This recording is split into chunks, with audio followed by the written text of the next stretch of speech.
என்ன வாக்கு பண்ணினீங்க? நீங்கள் அதை நினைக்கும் போது எனக்கு ரொம்ப கவலையும் வருத்தமுமாக இருக்குது. ஒரு வாக்குத்தத்தமும் பண்ணாமல் அவர்கிட்ட மட்டும் அநாகரீகமாக தெரியுது எனக்கு. Indecent believers. அப்படிப்பட்ட விசுவாசிகளை நாட்டிலே ஊக்கப்படுத்தி பழக்கப்படுத்தி கொண்டு இருக்கிறார்கள். ஊழியக்காரர்களுக்கும் இந்த விஷயம் தெரிய வேண்டும். நீ வாக்கு பண்ணுப்பா. ஒரு 100 பைபிள் 100 பேருக்கு போய் சேரும்படி நான் வாக்கு பண்ணுறேன், அதுக்குரிய பணத்தை நான் கொடுப்பேன். வாக்கு பண்ண என்ன?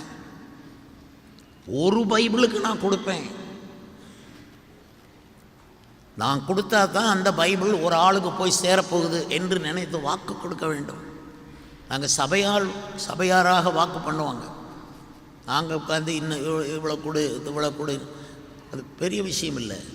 தனித்தனி இங்கே நாங்கள் தனித்தனியான விசுவாசியை கவனிக்கிறோம். நீ வாக்கி கொடுத்தியா, நீ வாக்கி கொடுத்தியா?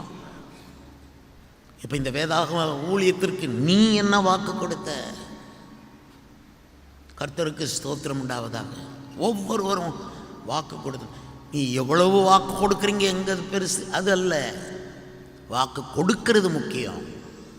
எவ்வளவு அப்படிங்கிறத பரிசுத்த ஆவியானவர்கிட்ட கேட்கணும். உன்கிட்டே கேட்காத. உன் மனசு ஒத்துக்கிறாது. உன் அறிவு இருமாப்பை உண்டாக்கும். உன் மனசு லோபத்தனமானது. கொடுக்க மாட்ட நீ. ஆவியானவரிடத்தில் கேள். அவர் நல்லவர் நல்லவர் நல்லவர் நல்லவர் நல்லவர். அவர் ரொம்ப நல்லவர். அவர்கிட்ட கேள். நான் எவ்வளவு கொடுக்கணும் ஆண்டவரே? என்ன செய்ய வேண்டும்? என்ன சொல்ல வேண்டும்? என்ன செய்ய வேண்டும்? வழி நடத்தும் ஆவியானவரே, எப்படி நான் ஜெபிக்க வேண்டும்? எதற்காக ஜெபிக்க வேண்டும்? கற்றுத்தாரும் ஆவியானவரே. என்ன வாக்கு செய்ய வேண்டும்? எப்படி வாக்கு செய்ய வேண்டும்? சொல்லித்தாரும் ஆவியானவரே. செய்த வாக்கு எல்லாம் நிறைவேற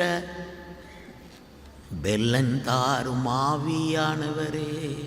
அதாங்க 50 நாள் உபவாசம்.